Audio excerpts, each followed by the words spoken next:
This video is for you if you feel like you have tried everything to get rid of your stage fright.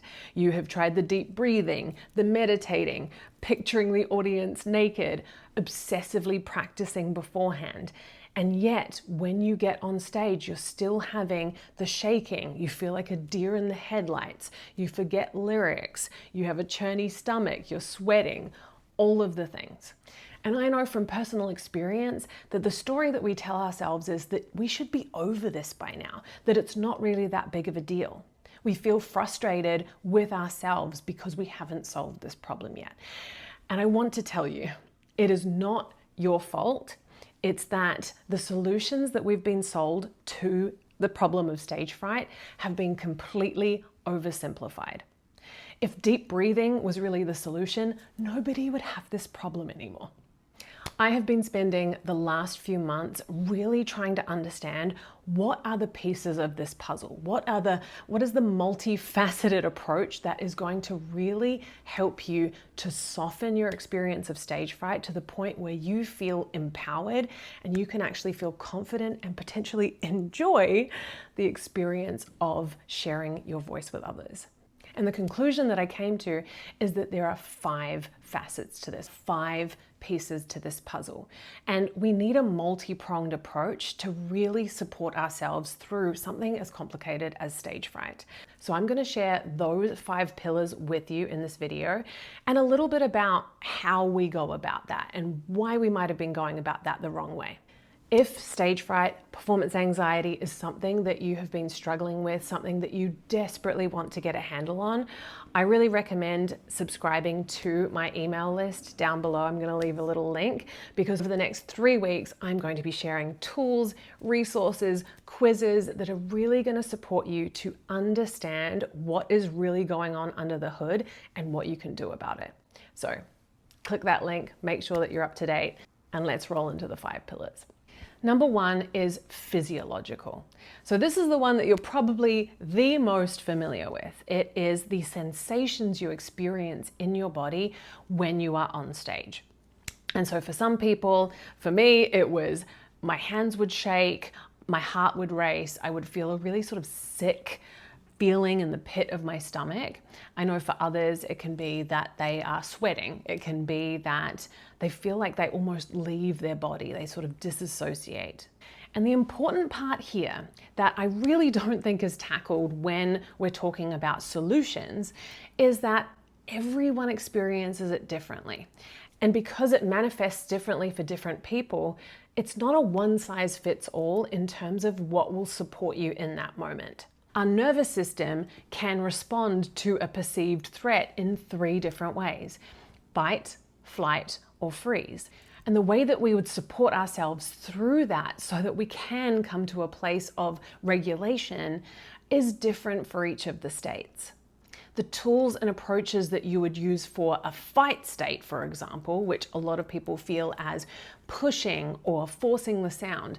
If you experience throat tension, that can be a sign that you are in this fight state, is very different from somebody who feels like a deer in the headlights and is completely frozen. So the first thing is really starting to flesh out what state do you go into? And in a couple of days, I'm going to release a quiz that is going to help you figure exactly that out. So as I said, if performance anxiety is something that you struggle with and do not want to be struggling with, sign up to my email list. I'm going to send out that quiz very, very soon, which will not just help you understand what state you are likely in, but a few things that you can do about it. And the other thing that we want to look at when we're looking at the physiological pillar, the physiological piece of this puzzle, is what is your capacity for experiencing sensation in your body? So when you have the adrenaline and the cortisol running through and you have all of these feelings, the overheating or the churning or the tingling or the shaking, what are you making that mean? And how comfortable are you being with that?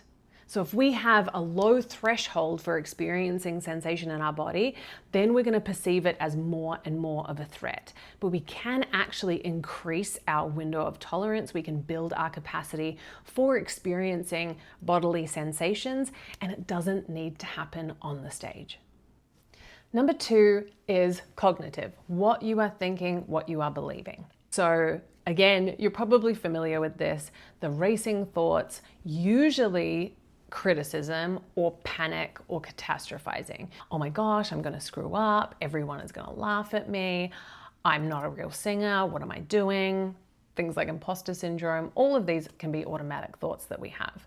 The mistake that most singers make is that they try to change these thoughts in the moment. So when you are on stage, you are grappling with trying to think positive thoughts or trying to logically remove the negative thoughts that are there, trying to counteract them. And this can be a real source of frustration for singers because often we have a part of ourselves that knows that we're kind of catastrophizing, that knows that these thoughts aren't completely true. But in the moment, we can't argue with that part of ourselves that firmly believes that we are a screw up, that firmly believes that we can't do this, that people are going to laugh at us, that we are going to mess up, that we're not going to get the role, all of this sort of thing. And so that's a problem. When we're trying to logic our way through it in the moment, as I said, we're in a state of fight, flight, or freeze. What happens then is we lose some of our access to our prefrontal cortex, which is the part of our brain that we can logically process things, that we can start to problem solve things. And we're more in the limbic system, which is just this emotional reaction, right? And so expecting yourself to be able to talk yourself off the ledge in the moment is an unfair expectation for that reason. And so what I've really uncovered is that we need to be doing the cognitive work, the thought work, the belief work outside of the moment, outside of that time that you're on stage. We have other ways that we can support ourselves in that moment, but before and after is when we really want to be doing the cognitive work. And this work can look like a few different things. The first part that I think is really important is creating some distance between us and our thoughts. So we are not our thoughts. We can start to observe them and get that little bit of space. And also going through exercises where we challenge those automatic thoughts. So really looking at, do I have evidence for and against this, and coming up with a more neutral thought that you can get behind. So it's not this rainbows and unicorns positive affirmation that you don't actually believe. We want something that is more realistic, that you do have evidence for. The other element in the cognitive realm that's really important is our expectations. Most singers do not set realistic expectations. And that's because a part of them is running the show, and I'm going to get to that next in the emotional category. But if you go into what is a pretty heightened experience for you, something you know is going to trigger big emotions like fear and stress, nerves, the physical response, it is not fair to expect that you are going to thrive, that you are going to get it perfect, that you are going to have fun in that situation. So setting what I call compassionate goals and expectations is really, really important, because then you are not perceiving yourself as failing your own expectations. And the problem is that it creates this loop. We have these expectations that we're never going to be able to meet, and then we don't meet them, and then we remind ourselves of the last time that we didn't meet those expectations. This is where the inner critic really becomes problematic. And so a way of breaking free of that is changing the initial goals and expectations. Number 3 is your emotions. And if you've been on this channel for a while, you would have heard me speaking about this quite a bit. I am very passionate about us really starting to take care of all of the parts of us, including the ones that are insecure and scared, and the ones that are fighting to protect us. When we understand the different parts of ourselves and how they kind of come to the table in our lives, it can be incredibly transformative. And again, it's not one size fits all, and it's not simple. The insecure, fearful parts of us tend to have some distinct flavors. And often singers will say that they experience all of these, but I have 3 common ones that I come across, and I've shared about them here before. So there is the perfectionist. So if you feel like when you get on stage, if you make a single mistake, you completely crumble, the perfectionist is probably alive and well inside of you. Number 2 is the people pleaser. And this was one that really got to me. I think this is why I would shake after a performance, is because I was really needing validation from other people to allow me to feel good enough to be on stage, to allow myself to feel like I belonged there. So if you are on stage and you're really worried about what everybody else is thinking, what everybody else is perceiving about you, the people pleaser is definitely a part of you as well. And number 3 is the overachiever. So this really shows up in people who have achieved a lot in their lives, who have been praised for doing really, really well. In performing, this often looks like trying to impress, to be impressive. And if they're not achieving, if they're not doing it to the height of their ability, then they are completely crushed. And unfortunately, our inner critic self, the frustrated part of us that just wants to get on with it, really wants these beautiful little insecure parts of ourselves just to get over it, just to not have a problem with these things.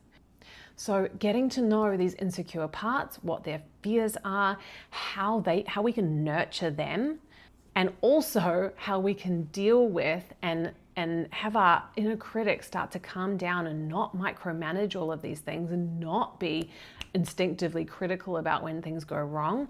That's the emotional piece of the puzzle. And one of the things that the inner critic really likes to do is to push us into performance situations. So another one of these great bits of advice that we see floating around for stage fright is just go out and perform more. Yeah. And that leads me into number 4, which is behavioral, the actions that you take. Because that frustrated part of us that just wants to get on with it, as I said, can really start to throw us in the deep end into situations that, if we were to give it a hierarchy, are like a 10 on the fear scale, something like an audition or where you're being judged like an exam, versus starting at something that has a little bit of charge to it, makes you feel a little bit nervous rather than completely paralyzes you. So how we step into performance situations really matters. Not all performances and situations are created equal. You are likely going to feel different singing in front of your best friend or your child versus going into a singing competition. Some people find that they freak out more with complete strangers, and some people freak out more when there are people that they know in the audience. And so something that I think is incredibly vital is understanding that. What is it for you that feels kind of like a low stakes, like a low intensity performance situation, so that you can kind of find your footing and understand what are the things that can support me in the moment? What are the choices that I can make beforehand that are gonna, again, decrease the intensity that I feel this fear? And allow yourself to create a completely new experience in that low stakes situation. So you might have to do that 3 or 4 times in order for your experience to go from a 10, where you're completely feeling out of control and shaking and forgetting words and, having this really intense physical experience, to something that feels like a 3. Maybe you're like, okay, yeah, my heart rate is still going, I'm a little bit shaky, but actually I'm feeling like I can ground myself, especially maybe after the first 4 sentences, first 4 phrases. And then you would gradually start to go into another situation that is a little bit more anxiety provoking, and a little bit more and a little bit more and a little bit more. Because as I said, performance situations are not all created equal. So song choice plays a role. Who is there, as I said, plays a role. The context, the performance situation. You might feel really comfortable singing in a group, but then singing solo is a completely different experience. And again, you'll notice that so much of what I'm talking about is just offering yourself compassion and not pushing yourself into the deep end far too early. That's why this has to be a softening and a journey and a healing rather than a quick fix.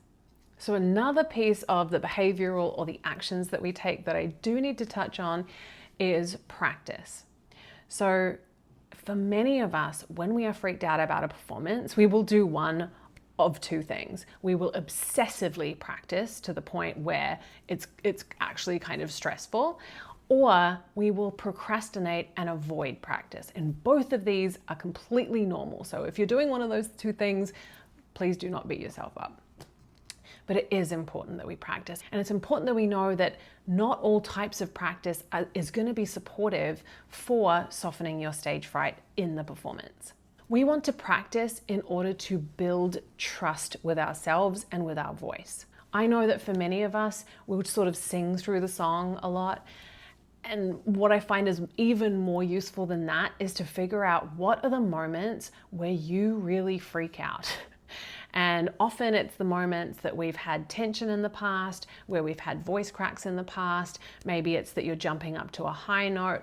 What is the part of the song where you know that you're going to either be trying really hard or you're going to panic and kind of freeze and hold back? That's the part of the song that you really want to be targeting. We don't want to go into a performance and think, oh my gosh, it's a 50-50 crapshoot as to whether or not that note comes out. We want to be building that trust in the practice room that actually, wow, I've been able to hit this note 95 times out of 100. So it's really like putting the reps in like an athlete. As you can imagine, practicing over and over and over again and having the same mistake happen 50% of the time doesn't build trust. It actually builds fear that what if it's that 50%? And if you're not practicing at all, you have no idea what is actually going to come out of your mouth. And so this diligent, really focused practice is one way that we can start to build trust with our voices in those difficult phrases. And number 5, your identity and whether or not you have developed artistic taste. Something that happens all the time in singing lessons is that a student will sing something and they will look at me and they'll go, how was that? Was that good? They're looking to me to tell them if it is good or not. And I probably am very frustrating in my response, but I think it's very important in that I can tell them if it is efficient. I can tell them stuff about their technique, but I cannot tell them if it is good. I can't tell them if it's what they wanted to express. And so I will ask them a plethora of questions to determine what that is.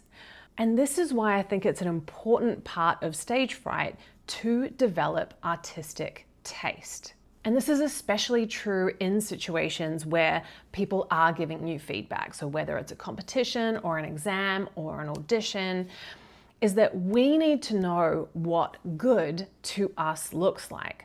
Otherwise, we are completely outsourcing that to other people. And that's a very disempowering position to be in. You're looking for validation from other people in something that is extremely subjective. So the likelihood, if you're performing to an audience of people, that some people really like what you did and other people it's not to their taste, is pretty likely.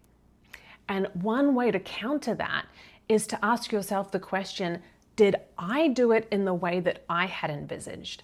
Did I think it was good? Did I like the way that that came out, that I expressed that?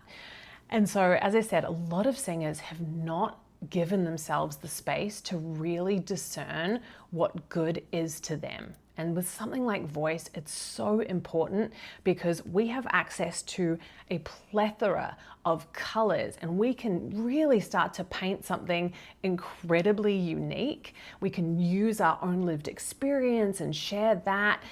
It's just, that's why I love the voice, is that it's so nuanced. But if we're really going up there and we're just trying to tick some boxes or paint by numbers, we're really not showing ourselves. We're really not showing our cards and showing our artistic taste. And so if you are somebody who, like me, I used to shake after a performance because I was worried about the reaction. I was worried what people were going to say once I had finished. It wasn't just the stress of doing it. It was the perceived stress of, are they going to like it? Are they going to accept me? Am I going to feel like I'm good enough because of their response, because of their feedback? So if that's you, I really encourage you to start asking yourself the question of, what do I like? And you can just start with singers that you like, get some information about that. What are the type of voices that you like? What are the things that you want to bring to life on stage? How are you going to know what good is that is completely separate from the audience's perception of you? So my hope for you watching this video is that you cut yourself some damn slack, because it is not simple. Hopefully you can see this. There are so many facets of this. And what I find exciting is that most of these are not specific to singing. They're not specific to performing. They're actually things that we're insecure about in relationships, in work, in multiple facets of our lives. And so working on how we feel about ourselves on stage and going onto stage and sharing our voice and being seen, that visibility and vulnerability piece, can be life-changing. It has knock-on effects through all of these different areas of your life. It's a really beautiful way of taking yourself from a disempowered state into an empowered state. So please let me know how this video resonated with you. Let me know if you are finally giving yourself some compassion for the fact that deep breathing or picturing the audience naked may not be the silver bullet that people have told you that it is, and that is okay.